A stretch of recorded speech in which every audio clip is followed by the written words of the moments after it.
দখলদার ইসরায়েলি বাহিনী এবং ফিলিস্তিন পুরোদমে যুদ্ধ চলছে, যার জেরে পৃথিবী এখন তৃতীয় বিশ্বযুদ্ধের দ্বারপ্রান্তে। দর্শক, আমাদের হাতে এসেছে ভয়ঙ্কর সব আপডেট আন্তর্জাতিক সংবাদ। প্রথমেই জানিয়ে দিব সংবাদ শিরোনাম। কিছু সৈন্য প্রত্যাহার করে যুদ্ধের পরবর্তী পর্যায়ে প্রবেশ করছে ইসরায়েল। গাজার কাদায় আটকে গেছে ইহুদিবাদী সেনারা, ইসরায়েলি জেনারেলের তির্যক মন্তব্য। আরও জানিয়ে দিব, পাকিস্তানে গোয়েন্দা অভিযানে ৩০ সন্ত্রাসী নিহত। এদিকে যুদ্ধবন্ধে ইউক্রেনকে ছাড়াই শেষ রুশ মার্কিন আলোচনা, তুরস্কে জেলেনস্কি। সর্বশেষ জানিয়ে দিব, ইউক্রেন যুদ্ধ অবসানের আলোচনায় প্রতিনিধি দল নিয়োগ দেবে যুক্তরাষ্ট্র ও রাশিয়া। এতক্ষণ শুনছিলেন সংবাদ শিরোনাম, এবারে বিস্তারিত। তবে অনুরোধ থাকবে, ভিডিওটিতে একটি লাইক করবেন এবং কমেন্ট করে জানিয়ে দিবেন কোন জেলা থেকে আপনি আমাদের এই ভিডিওটি দেখছেন। কিছু সৈন্য প্রত্যাহার করে যুদ্ধের পরবর্তী পর্যায়ে প্রবেশ করছে ইসরায়েল। ইসরায়েলের কিছু সৈন্য প্রত্যাহার যুদ্ধের পরবর্তী পর্যায়ের শুরু বলে মনে করছে মার্কিন কর্মকর্তারা। তারা বলছেন, গাজা থেকে তাদের সৈন্য সংখ্যা হ্রাস শুরু করতে ইসরায়েলের ঘোষণা দেশটির ধীরে ধীরে যুদ্ধের নিম্ন তীব্রতার পর্যায়ে স্থানান্তরিত হওয়ার লক্ষণ প্রকাশ করে। ইসরায়েলের প্রতিরক্ষা বাহিনী সোমবার জানিয়েছে, তারা ২০২৪ সাল জুড়ে দীর্ঘ লড়াইয়ের প্রস্তুতি হিসেবে গাজায় সৈন্যদের সংখ্যা কমাতে শুরু করেছে। ইসরায়েলি সামরিক বাহিনী গাজা জুড়ে লক্ষ্যবস্তু করায় যুক্তরাষ্ট্র ইসরায়েলি কর্মকর্তাদের ওপর আরও সার্জিক্যাল পর্যায়ের লড়াই শুরু করার জন্য চাপ দিচ্ছে। মার্কিন ওই কর্মকর্তা বলেন, গাজার উত্তরাঞ্চলে হামাসের সামরিক সক্ষমতা ধ্বংসে আইডিএফ বাহিনীর সফলতার প্রতিফলন এই পদক্ষেপ। তবুও ওই কর্মকর্তা সতর্ক করে বলেছেন, উত্তরাঞ্চলে এখনও লড়াই চলছে এবং গাজার দক্ষিণাঞ্চলে কোনো পরিবর্তনের প্রতিফলন ঘটছে বলে মনে হচ্ছে না। মার্কিন কর্মকর্তারা আগামী কয়েক সপ্তাহকে একটি গুরুত্বপূর্ণ সময় হিসেবে দেখছেন। এ সময়ে বোঝা যাবে নেতানিয়াহু যুদ্ধের নিম্ন তীব্রতায় প্রবেশ করবেন কিনা। গাজার কায়দায় আটকে গেছে ইহুদিবাদী সেনারা, ইসরায়েলি জেনারেলের তির্যক মন্তব্য। ইসরায়েলি সেনারা ফিলিস্তিনের গাজা যুদ্ধে লক্ষ্য অর্জনে ব্যর্থ হয়েছে বলে মন্তব্য করেছেন ইসরায়েলের সাবেক সেনা কর্মকর্তা মেজর জেনারেল ইৎজাক বারিক। তিনি বলেছেন, ইহুদিবাদী সেনারা হামাসকে ধ্বংস করার মতো অবাস্তব লক্ষ্য অর্জনে শুধু ব্যর্থই হয়নি, বরং তারা সেখানে দুষ্টচক্রের মধ্যে আটকা পড়েছে। ইসরায়েলের মারিব পত্রিকায় সোমবার এক কলামে তিনি এই কড়া সমালোচনা করেন। কলামে জেনারেল বারিক বলেন, যতই দিন যাচ্ছে ততই আমরা যুদ্ধের লক্ষ্যগুলো অর্জন থেকে পিছিয়ে পড়ছি। হামাসকে নির্মূল করা সম্ভব হচ্ছে না এবং গাজা থেকে বন্দীদেরও মুক্ত করা যাচ্ছে না। আমরা দিন দিন গাজার কায়দায় আরও বেশি ডুবে যাচ্ছি। জেনারেল বারিকের মতে, রাফায় হামাসের রাজত্ব ধ্বংস এবং টানেলের নিয়ন্ত্রণ নিতে ব্যর্থ হওয়ার অর্থই হচ্ছে নেতানিয়াহু সরকার হামাসকে নির্মূলের যে লক্ষ্য ঠিক করেছিল তা অর্জনে সম্পূর্ণ ব্যর্থ হয়েছে। ফলে যুদ্ধ অব্যাহত রাখার মধ্য দিয়ে এই লক্ষ্য অর্জন করা সম্ভব হবে না বলে তিনি মন্তব্য করেন। জেনারেল ইৎজাক বারিক আরও বলেন, এই যুদ্ধ প্রতিদিন আমাদের জন্য অনেক বড় ক্ষতি বয়ে এনেছে। এই ক্ষতি হয়েছে হামাসের গোলাবারুদ এবং তাদের পেতে রাখা ফাঁদ থেকে। এই ক্ষতি হয়েছে হামাসের ট্যাঙ্ক বিধ্বংসী ক্ষেপণাস্ত্র থেকে। এ অবস্থায় নেতানিয়াহু সরকারকে অবশ্যই যুদ্ধের পরিস্থিতি নতুন করে বিবেচনা করতে হবে। পাকিস্তানে গোয়েন্দা অভিযানে ৩০ সন্ত্রাসী নিহত। পাকিস্তানে সন্ত্রাসীদের বিরুদ্ধে গোয়েন্দাভিত্তিক অভিযান চালিয়েছে নিরাপত্তা বাহিনী। এতে অন্তত ৩০ সন্ত্রাসী নিহত হয়েছে। মঙ্গলবার ১৮ ফেব্রুয়ারি জিও নিউজের এক প্রতিবেদনে এ তথ্য জানানো হয়েছে। পাকিস্তান সেনাবাহিনীর media wing inter services public relation জানিয়েছে, খাইবার পাখতুনখোয়ার দক্ষিণ ওয়াজিরিস্তানে এ অভিযান চালানো হয়েছে। এতে অন্তত ৩০ সন্ত্রাসী নিহত হয়েছেন। আইএসপিআর এর বিবৃতিতে বলা হয়েছে, ১৯ ফেব্রুয়ারি দক্ষিণ ওয়াজিরিস্তানের সারাঘোর এলাকায় খাওয়ারিজিদের উপস্থিতির খবরের ভিত্তিতে নিরাপত্তা বাহিনী অভিযান চালায়। এতে নিরাপত্তা বাহিনীর সঙ্গে সন্ত্রাসীদের সংঘর্ষ হয়। এ ঘটনায় অন্তত ৩০ সন্ত্রাসী নিহত হয়। আইএসপিআর আরও জানায়, অঞ্চলটিতে অন্যান্য খাওয়ারিজ সন্ত্রাসীদের খুঁজে বের করে নির্মূল করার জন্য স্যানিটাইজেশন অপারেশন চলছে। নিরাপত্তা বাহিনী দেশ থেকে হামাসের হুমকি নির্মূল করতে দৃঢ় প্রতিজ্ঞ বলে উল্লেখ করা হয়েছে। এর আগে গত সপ্তাহে উত্তর ওয়াজিরিস্তানে একটি অভিযানে 4 পাকিস্তানি সেনা ও 6 সন্ত্রাসী নিহত হয়।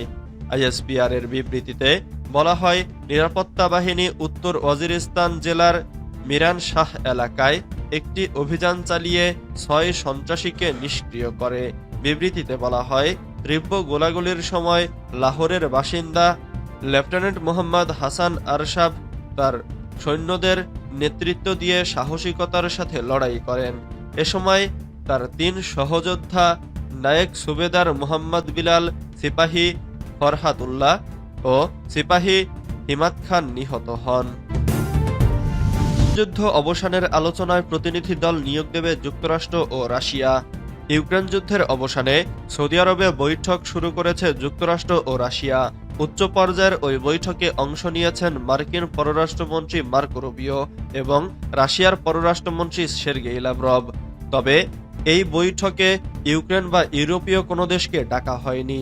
কিভাবে ইউক্রেন যুদ্ধের অবসান হতে পারে সে নিয়ে আরও আলোচনা করতে প্রতিনিধি দল মনোনয়ন করবে যুক্তরাষ্ট্র ও রাশিয়া। পরবর্তী ধাপের আলোচনায় ইউক্রেন ইউরোপীয় ইউনিয়নকে অন্তর্ভুক্ত করা হবে। দুই দেশের মধ্যে কূটনৈতিক যোগাযোগ পুনরায় চালু করার বিষয়ে সিদ্ধান্ত নেওয়া হয়েছে। যুদ্ধবন্ধে ইউক্রেনকে ছাড়াই শেষ রুশ মার্কিন আলোচনা, তুরস্কে জেলেনস্কি। ইউক্রেনে যুদ্ধবন্ধের বিষয়ে সৌদি আরবে রাশিয়া ও যুক্তরাষ্ট্রের বৈঠক শেষ হয়েছে। মঙ্গলবার 18 ফেব্রুয়ারি এই বৈঠক সফল হয়েছে বলে দাবি করেছেন রুশ প্রেসিডেন্ট ভ্লাদিমির পুতিনের বৈদেশিক নীতি উপদেষ্টা ইউরি উশাকভ। যদিও এই আলোচনায় ইউক্রেনের কোনো কর্মকর্তাকে রাখা হয়নি। এক প্রতিবেদনে এ খবর জানিয়েছে সংবাদ মাধ্যম আল জাজিরা। ইউরি উশাকভ বলেন, সৌদি আরবে রাশিয়া ও যুক্তরাষ্ট্রের মধ্যে 4.5 ঘন্টার আলোচনা শেষ হয়েছে। এই আলোচনা সফল হয়েছে। তিনি আরও বলেন, উভয় পক্ষ প্রেসিডেন্ট ভ্লাদিমির পুতিন ও মার্কিন প্রেসিডেন্ট ডোনাল্ড ট্রাম্পের মধ্যে একটি বৈঠকের শর্তাদি নিয়ে আলোচনা করেছে। তবে এখনও বৈঠকের জন্য কোনো তারিখ নির্ধারণ করা হয়নি। এদিকে সৌদি আরব, যুক্তরাষ্ট্র, রাশিয়ার আলোচনা চলাকালে ইউক্রেনের প্রেসিডেন্ট ভলোদিমির জেলেনস্কি বৈঠক করেছেন তুরস্কের প্রেসিডেন্ট রিসেপ তাইব এরদোয়ানের সঙ্গে। আল জাজিরা জানায়, মঙ্গলবার তুরস্কে গেছেন ইউক্রেনের প্রেসিডেন্ট। ভলোদিমির জেলেনস্কির সঙ্গে রুদ্ধদ্বার এই বৈঠকে তুরস্কের পররাষ্ট্রমন্ত্রী হাকান ফিদান ও জাতীয় প্রতিরক্ষা মন্ত্রী ইয়াসার গুলার সহ বেশ কয়েকজন শীর্ষস্থানীয় কর্মকর্তা উপস্থিত ছিলেন বলে জানা গেছে।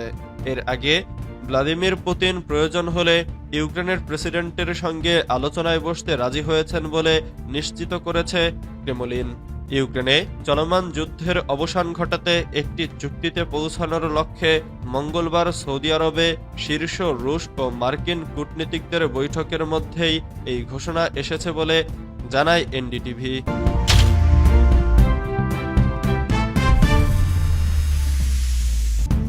দখলদার ইসরায়েলি বাহিনী এবং ফিলিস্তিন পুরোদমে যুদ্ধ চলছে, যার জেরে পৃথিবী এখন তৃতীয় বিশ্বযুদ্ধের দ্বারপ্রান্তে। দর্শক, আমাদের হাতে এসেছে ভয়ঙ্কর সব আপডেট আন্তর্জাতিক সংবাদ। প্রথমেই জানিয়ে দিব সংবাদ শিরোনাম। যুক্তরাষ্ট্রের সহায়তায় ইরানকে প্রতিহত করতে প্রস্তুত ইসরায়েল। এরপর জানিয়ে দিব গাজা নিয়ে আরব লীগের শীর্ষ সম্মেলন 4 মার্চ, বলছে মিশর। শনিবার 6 ইসরায়েলি জিম্মিকে মুক্তি দেবে হামাস। এদিকে সৌদি সফর বাতিল করলেন জেলেনস্কি। সর্বশেষ জানিয়ে দিব যুদ্ধবিরতির দ্বিতীয় ধাপের আলোচনা চলতি সপ্তাহে, বলছে ইসরায়েল। এতক্ষণ শুনছিলেন সংবাদ শিরোনাম, এবারে বিস্তারিত। তবে অনুরোধ থাকবে ভিডিওটিতে একটি লাইক করবেন এবং কমেন্ট করে জানিয়ে দিবেন কোন জেলা থেকে আপনি আমাদের এই ভিডিওটি দেখছেন। যুক্তরাষ্ট্রের সহায়তায় ইরানকে প্রতিহত করতে প্রস্তুত ইসরায়েল। যুক্তরাষ্ট্রের সহযোগিতায় ইরানকে প্রতিহত করতে প্রস্তুত রয়েছে ইসরায়েল। রোববার মার্কিন পররাষ্ট্রমন্ত্রী মার্কো রুবিওর সাথে সাক্ষাতের পর দেশটির প্রধানমন্ত্রী বেনিয়ামিন নেতানিয়াহু এ মন্তব্য করেছেন। জেরুজালেমে রুবিওর সাথে দেখা করার পর নেতানিয়াহু বলেছেন, তারা বেশ কয়েকটি বিষয় নিয়ে আলোচনা করেছেন। এর মধ্যে ইরানের বিষয়টি ছিল সবচেয়ে গুরুত্বপূর্ণ। ইসরায়েলি প্রেসিডেন্ট বলেন, ইরানের হুমকি মোকাবেলায় কাঁধে কাঁধ মিলিয়ে কাজ করবে ইসরায়েল। তিনি আরও বলেন, আমরা এই বিষয়ে একমত হয়েছি যে ইরানের কাছে পারমাণবিক অস্ত্র থাকা উচিত নয় এবং এই অঞ্চলে ইরানের আগ্রাসন প্রতিহত করতে হবে। রুবিও বলেছেন, প্রতিটি উগ্রবাদী দলের প্রতি ইরানের সমর্থন রয়েছে।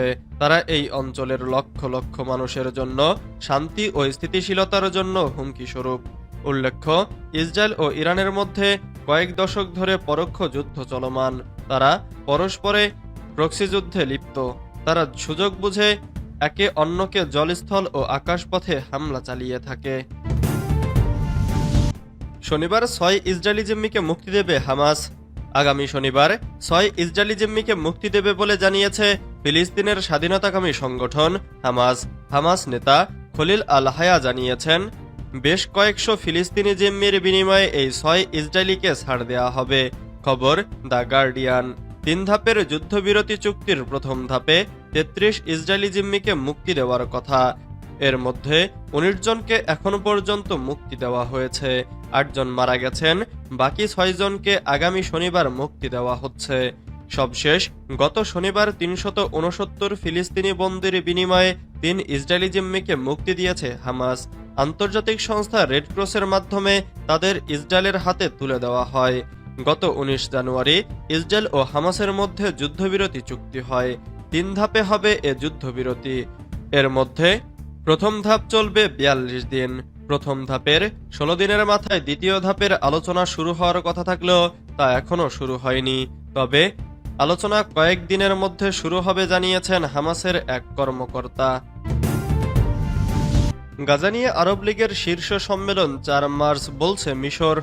গাজার পরিস্থিতি নিয়ে আনুষ্ঠানিক বিশেষ আরব লীগ সম্মেলন, যা আগামী সপ্তাহে হওয়ার কথা ছিল, তা পিছিয়ে যাচ্ছে। এক ঘোষণায় এই সম্মেলনের উদ্যোক্তা মিশর জানিয়েছে, সম্মেলন 4 মার্চ অনুষ্ঠিত হবে।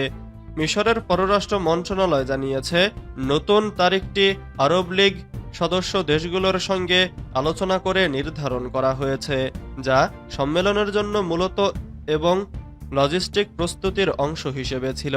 এই সম্মেলনটি মার্কিন প্রেসিডেন্ট ডোনাল্ড ট্রাম্পের প্রস্তাবের প্রতিক্রিয়া হিসেবে ডাকা হয়েছে, যাতে গাজার যুদ্ধবিধ্বস্ত এলাকা পরিদর্শনের জন্য সেখানে বসবাসকারী ফিলিস্তিনি জনগণকে অন্যত্র, বিশেষ করে মিশর ও জর্ডানে স্থানান্তরিত করার প্রস্তাব রয়েছে। বৃহস্পতিবার সৌদি আরব, মিশর, জর্ডান, কাতার ও সংযুক্ত আরব আমিরাতের নেতাদের আমন্ত্রণ জানিয়ে তাদের গাজার পুনর্নির্মাণ পরিকল্পনা উপস্থাপন করবে, যেখানে ফিলিস্তিনিরা তাদের ভূমিতে থাকবে। ট্রাম্পের গাজার পরিকল্পনা আরব বিশ্বের মধ্যে ক্ষোভ সৃষ্টি করেছে, যা আরব দেশগুলোর মধ্যে বিরল ঐক্যের সৃষ্টি করেছে, যাতে তারা এই প্রস্তাবটি প্রতিরোধ করতে পারে। সৌদি সফর বাতিল করলেন জেলেনস্কি। বুধবার সৌদি আরবে সফরের কথা ছিল ইউক্রেনের প্রেসিডেন্ট ভলোদিমির জেলেনস্কির। একদিন আগে সেই সফরটি বাতিল করলেন তিনি। আগামী 10 মার্চ পর্যন্ত তিনি দেশটিতে সফর করবেন না বলে জানিয়েছেন। মঙ্গলবার ইউক্রেন সংঘাত নিরসনে সৌদিতে রাশিয়া ও যুক্তরাষ্ট্রের প্রতিনিধি দলের মধ্যে 4 ঘণ্টাব্যাপী একটি বৈঠক হয়েছে। এ নিয়ে ক্ষুব্ধ প্রতিক্রিয়া জানিয়েছেন জেলেনস্কি। খবর এনডিটিভি ও আনাদোলু এজেন্সির। গতকাল মঙ্গলবার তুরস্কের রাজধানী আঙ্কারায় তুর্কি প্রেসিডেন্ট রিসেপ তাইব এরদোয়ানের সঙ্গে সাক্ষাতের পর এক যৌথ সংবাদ সম্মেলনে জেলেনস্কি বলেন, রাশিয়া যুক্তরাষ্ট্র বৈঠক আমাদের অবাক করেছে। এর আগেও তিনি শান্তি আলোচনায় ইউক্রেনের অংশীদার না করার ব্যাপারে হুঁশিয়ার করে জানিয়েছিলেন, ইউক্রেনকে ছাড়া কোনো শান্তি আলোচনা মেনে নেবে না তার দেশ। ইউক্রেন যুদ্ধ বন্ধের লক্ষ্যে সৌদি আরবের টানা 4 ঘণ্টা বৈঠকের পর এ আলোচনাকে ইতিবাচক বলেছেন রুশ পররাষ্ট্রমন্ত্রী। এতে অংশ নিয়েছিলেন মার্কিন পররাষ্ট্রমন্ত্রী মার্কো রুবিও এবং রুশ পররাষ্ট্রমন্ত্রী সের্গেই ল্যাভরভ। ইউক্রেন ও ইউরোপের কেউ ছিলেন না। যুদ্ধবিরতির দ্বিতীয় ধাপের আলোচনা চলতি সপ্তাহে, বলছে ইসরায়েল। গাজা যুদ্ধবিরতি চুক্তির দ্বিতীয় ধাপ নিয়ে চলতি সপ্তাহে আলোচনা শুরু হবে বলে জানিয়েছেন ইসরায়েলের পররাষ্ট্রমন্ত্রী গিডিয়ন সার। গতকাল মঙ্গলবার এক সংবাদ সম্মেলনে তিনি একথা জানান। খবর দ্য গার্ডিয়ান। তিনি বলেন, সোমবার রাতে আমাদের মন্ত্রিসভার একটি বৈঠক হয়েছে। সেখানে আমরা দ্বিতীয় ধাপের আলোচনা শুরু করার সিদ্ধান্ত নিয়েছি। এ সপ্তাহেই তা হবে। গাজা যুদ্ধবিরতি চুক্তি 3 ধাপে হওয়ার কথা। প্রথম ধাপ শুরু হয়েছে গত 19 জানুয়ারি। এর মেয়াদ 42 দিন। তবে প্রথম ধাপের 16 দিনের মাথায় দ্বিতীয় ধাপের আলোচনা শুরু হওয়ার কথা ছিল। সেই সময় পেরিয়ে গেলেও তা হয়নি। এবার দেরিতে হলেও দ্বিতীয় ধাপের আলোচনার ঘোষণা দিয়েছে ইসরায়েল। যুদ্ধবিরতির প্রথম ধাপে 33 ইসরায়েলি জিম্মির মুক্তির কথা ছিল। এখনো পর্যন্ত 19 ইসরায়েলিকে মুক্তি দেওয়া হয়েছে। আগামী শনিবার আরও 6 জনকে মুক্তি দেওয়ার কথা জানিয়েছে হামাস। আর 8 জন মারা গেছেন। মৃতদের মধ্যে 4 জনের মরদেহ আগামী বৃহস্পতিবার হস্তান্তর করবে বলে জানিয়েছে হামাস। লেবাননে ইসরায়েলি সেনা প্রত্যাহারে বিলম্ব, জাতিসংঘের কড়া প্রতিক্রিয়া।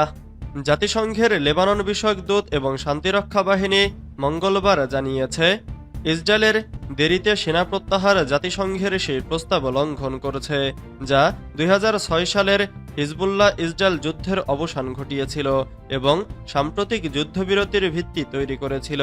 এক যৌথ বিবৃতিতে বলা হয়, আজ ইসরায়েলি প্রতিরক্ষা বাহিনীর প্রত্যাহার এবং লেবাননের সেনাবাহিনীর দক্ষিণ লেবাননে অবস্থান গ্রহণের সময়সীমার শেষ দিন।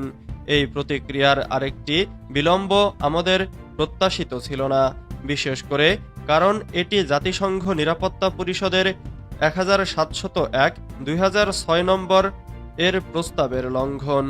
মঙ্গলবার ইসরায়েলি বাহিনী দক্ষিণ লেবাননের প্রায় সব এলাকা থেকে সরে যায়, তবে 5টি কৌশলগত অবস্থানে রয়ে গেছে। এতে ধ্বংসস্তূপে পরিণত হওয়া সীমান্ত গ্রামগুলোতে বাস্তুচ্যুত বাসিন্দারা ফিরতে শুরু করেছেন।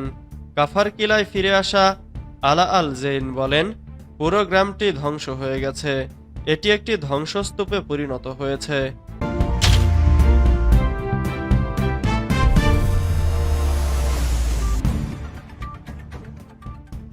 দখলদার ইসরায়েলি বাহিনী এবং ফিলিস্তিন পুরোদমে যুদ্ধ চলছে, যার জেরে পৃথিবী এখন তৃতীয় বিশ্বযুদ্ধের দ্বারপ্রান্তে। দর্শক, আমাদের হাতে এসেছে ভয়ঙ্কর সব আপডেট আন্তর্জাতিক সংবাদ। প্রথমেই জানিয়ে দিব সংবাদ শিরোনাম। মার্কিন যুদ্ধজাহাজ ও সামরিক ঘাঁটি ইরানের ক্ষেপণাস্ত্রের আওতায় রয়েছে, আইআরজিসির হুঁশিয়ারি। এরপর জানিয়ে দিব নেতানিয়াহুকে শয়তানের পুত্র আখ্যা। লেবানন থেকে নির্ধারিত সময়ে সেনা প্রত্যাহার করছে না ইসরায়েল। এরপর জানিয়ে দিব চাপের মুখে গাজায় পুনর্গঠন সামগ্রী প্রবেশ করতে দিচ্ছে ইসরায়েল। এদিকে হামাস ইসরায়েলকে গ্যারান্টি দিতে বাধ্য করল লেবাননের নতুন ইসরায়েলি হামলা। এবার লোহিত সাগরে যুদ্ধজাহাজ মোতায়েন ইরানের, উত্তেজনা আরও তুঙ্গে। আরও জানিয়ে দিব গাজা যুদ্ধবিরতি চুক্তির দ্বিতীয় ধাপের আলোচনা শুরু করবে ইসরায়েল। সর্বশেষ জানিয়ে দিব পুতিনকে বিশেষ ছাড় দিতে প্রস্তুত ট্রাম্প। এতক্ষণ শুনছিলেন সংবাদ শিরোনাম, এবারে বিস্তারিত। তবে অনুরোধ থাকবে ভিডিওটিতে একটি লাইক করবেন এবং কমেন্ট করে জানিয়ে দিবেন কোন জেলা থেকে আপনি আমাদের এই ভিডিওটি দেখছেন। লেবানন থেকে নির্ধারিত সময়ে সেনা প্রত্যাহার করছে না ইসরায়েল। মঙ্গলবার লেবানন থেকে সেনা প্রত্যাহারের সময়সীমা লঙ্ঘন করেছে ইসরায়েল। তেল আবিব ঘোষণা করেছে তারা লেবাননের সীমান্তের মধ্যে 5টি কৌশলগত স্থানে সেনা রাখবে। 27 নভেম্বর ইসরায়েল এবং লেবাননের প্রতিরোধ আন্দোলন হিজবুল্লাহর মধ্যে সম্পাদিত যুদ্ধবিরতি চুক্তির অধীনে তেল আবিবকে লেবাননের অধিকৃত এলাকা থেকে সেনাবাহিনী প্রত্যাহারের বিষয়ে সম্মত হয়েছিল, কিন্তু ইসরায়েল চুক্তি মেনে চলতে অস্বীকৃতি জানানোর পর এই সময়সীমা 18 ফেব্রুয়ারি পর্যন্ত বাড়ানো হয়েছিল। মঙ্গলবার 18 ফেব্রুয়ারি ইসরায়েলের প্রত্যাহারের সময়সীমা শেষ হয়ে গেছে। যুদ্ধবিরতি অমান্য করে এবং হিজবুল্লাহর সতর্ক বার্তা সত্ত্বেও যে সরকার চুক্তি লঙ্ঘন করেছে, তারা দক্ষিণ লেবাননের 5টি কৌশলগত স্থানে তারা বাহিনীকে থাকার নির্দেশ দিয়েছে। সোমবার ইসরায়েলি সামরিক মুখপাত্র নাদাব শোসানি বলেন, যাতে আমাদের বাসিন্দাদের রক্ষা করতে পারি এবং তাৎক্ষণিকভাবে কোনো হুমকি না থাকে তা নিশ্চিত করতে পারি, সেজন্য ইসরায়েলি সেনারা আপাতত লেবাননের ফাঁড়িতে অবস্থান করেছে। এবার লোহিত সাগরে যুদ্ধজাহাজ মোতায়েন ইরানের, উত্তেজনা আরও তুঙ্গে। তীব্র উত্তেজনার মাঝেই লোহিত সাগরে যুদ্ধজাহাজ মোতায়েন করল ইরান। সোমবার ইরানের আলবর্ট যুদ্ধজাহাজ লোহিত সাগরে প্রবেশ করেছে। গত শনিবার ও রবিবার লোহিত সাগরে জাহাজ ও সামুদ্রিক পথে পণ্য পরিবহন খাতের অন্যতম বৃহৎ প্রতিষ্ঠান মারিস্কের কন্টেনারবাহী জাহাজে হামলা চালায় হুথি বিদ্রোহীরা। এ ঘটনায় যুদ্ধ বিমান থেকে পাল্টা হামলা চালায় মার্কিন বাহিনী। এতে হুথিদের ৩টি নৌকা ডুবে যায় এবং ১০ জন যোদ্ধা নিহত হয়। এ উত্তেজনার মাঝেই সোমবার লোহিত সাগরে যুদ্ধজাহাজ মোতায়েন করল ইরান। দেশটির আধা সরকারি বার্তা সংস্থা তাসনিমের এক প্রতিবেদনে এ তথ্য জানানো হয়েছে। লোহিত সাগরে যুদ্ধজাহাজ আলবর্জের মিশনের বিষয়ে বিস্তারিত তথ্য প্রকাশ করেনি তাসনিম নিউজ এজেন্সি। তবে ইরানি যুদ্ধজাহাজগুলো ২০০৯ সাল থেকে পণ্য পরিবহনের অন্যতম প্রধান বৈশ্বিক রুট লোহিত সাগরে জলদস্যুদের প্রতিরোধ এবং অন্যান্য কাজ সম্পাদনের জন্য নিয়োজিত রয়েছে বলে জানিয়েছে দেশটির এই আধা সরকারি বার্তা সংস্থা। চাপের মুখে গাজায় পুনর্গঠন সামগ্রী প্রবেশ করতে দিচ্ছে ইসরায়েল। যুদ্ধবিরতির চুক্তি অনুযায়ী অনুমতি থাকার পরও রাফা সীমান্তে পুনর্গঠিত সামগ্রী প্রবেশ করতে দেয়নি ইসরায়েল। এ নিয়ে তীব্র নিন্দার ঝড় উঠে। এমন আবহে ফিলিস্তিনি প্রতিরোধ আন্দোলন হামাস জানায় তারা জিম্মি মুক্তি থেকে সরে আসবে। ফলে যুদ্ধবিরতি টিকবে কিনা তা নিয়ে শঙ্কা তৈরি হয়। অবশেষে চাপের মুখে পড়ে গাজায় পুনর্গঠন সামগ্রী প্রবেশ করতে দিচ্ছে ইসরায়েল। মঙ্গলবার ১৮ ফেব্রুয়ারি এক প্রতিবেদনে এ খবর দিয়েছে টাইমস অব ইসরায়েল।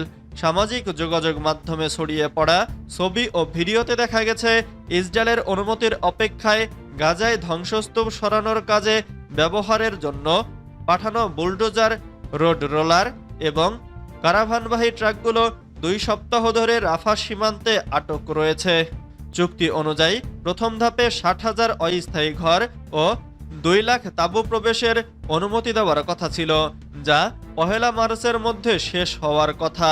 একই সঙ্গে ধ্বংসাবশেষ সরানোর জন্য নির্দিষ্ট পরিমাণ সরঞ্জাম প্রবেশের অনুমতি দেওয়ার কথা ছিল। গাজা যুদ্ধবিরতি চুক্তির দ্বিতীয় ধাপের আলোচনা শুরু করবে ইসরায়েল। মঙ্গলবার ইসরায়েলের পররাষ্ট্রমন্ত্রী গিডিয়ন সার বলেছেন, গাজা যুদ্ধবিরতি চুক্তির দ্বিতীয় ধাপের আলোচনা শুরু করবে ইসরায়েল, যার মধ্যে অবশিষ্ট ইসরায়েলি জিম্মিদের ফিলিস্তিনি বন্দীদের সাথে বিনিময়ও অন্তর্ভুক্ত। তিনি আরও বলেন, ইসরায়েল দাবি করেছে যে উপত্যকাটি সম্পূর্ণরূপে অসামরিকরণ করা হোক। চুক্তির দ্বিতীয় ধাপের আলোচনা ২ মার্চ প্রথম ধাপ শেষ হওয়ার আগে শুরু হওয়ার কথা ছিল, কিন্তু কাতার জানিয়েছে যে আলোচনা এখনও আনুষ্ঠানিকভাবে শুরু হয়নি। স্যার এক সংবাদ সম্মেলনে বলেন, গাজায় একটি হিজবুল্লাহ মডেল ইসরায়েলের কাছে গ্রহণযোগ্যতা হবে না এবং তাই আমাদের গাজার সম্পূর্ণ অসামরিকীকরণ এবং ফিলিস্তিনি কর্তৃপক্ষের উপস্থিতির প্রয়োজন নেই। তিনি আরও বলেন যে ইসরায়েল গাজার জন্য আরব রাষ্ট্রগুলির একটি বিকল্প পরিকল্পনা সম্পর্কে অবগত। মার্কিন প্রেসিডেন্ট ডোনাল্ড ট্রাম্পের মার্কিন নিয়ন্ত্রণাধীন উপত্যকা পুনর্নির্মাণের প্রস্তাবের বিরুদ্ধে করা হয়েছে। ইসরায়েলি প্রধানমন্ত্রী বেনিয়ামিন নেতানিয়াহু বলেছেন, এটি অনুসন্ধানের যোগ্য। সার আরও বলেন, গাজার বেসামরিক নিয়ন্ত্রণ হামাসের কাছ থেকে ফিলিস্তিনি কর্তৃপক্ষের কাছে হস্তান্তরের পরিকল্পনাকে ইসরায়েল সমর্থন করবে না। হামাস ইসরায়েলকে গ্যারান্টি দিতে বাধ্য করল লেবাননে নতুন ইসরায়েলি হামলা। ফিলিস্তিনের ইসলামী প্রতিরোধ আন্দোলন হামাস ঘোষণা করেছে যে যুদ্ধবিরতি বাস্তবায়ন অব্যাহত রাখা ও বন্দি মুক্তির বিষয়ে ইহুদিবাদী ইসরায়েলের কাছ থেকে নতুন কিছু গ্যারান্টি পেয়েছেন।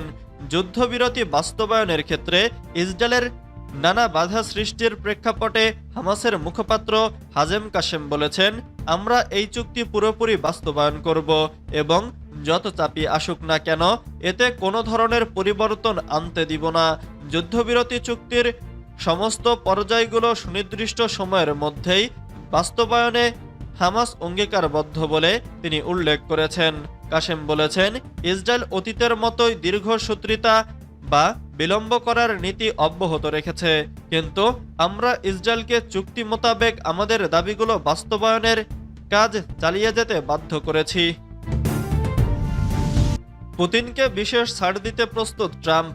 মার্কিন president Donald Trump Russia Ukraine যুদ্ধের সমাধানে রুশ প্রেসিডেন্ট ভ্লাদিমির পুতিনকে কিছু গুরুত্বপূর্ণ ছাড় দিতে পারেন। এ নিয়ে আন্তর্জাতিক অঙ্গনে উদ্বেগ তৈরি হয়েছে।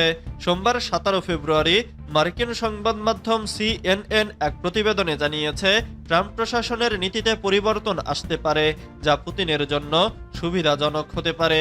প্রতিবেদনে বলা হয়, ট্রাম্প প্রশাসনের সাম্প্রতিক সিদ্ধান্তের কারণে পশ্চিমা দেশগুলোর মধ্যে বিভাজন দেখা দিয়েছে। ইউক্রেনকে সমর্থন দেওয়া দেশগুলো এখন সন্দিহান যে যুক্তরাষ্ট্র কতটা আন্তরিকভাবে ইউরোপের নিরাপত্তা নিশ্চিত করতে চায়। বিশ্লেষকদের মতে এটি পুতিনের জন্য ইতিবাচক পরিস্থিতি তৈরি করেছে, কারণ পশ্চিমা ঐক্য দুর্বল হলে ইউক্রেন যুদ্ধ থেকে রাশিয়া সহজেই সুবিধা নিতে পারে। প্রতিবেদন অনুযায়ী ট্রাম্প প্রশাসন ইউক্রেনকে বাদ দিয়েই রাশিয়ার সঙ্গে শান্তি আলোচনা করতে পারে।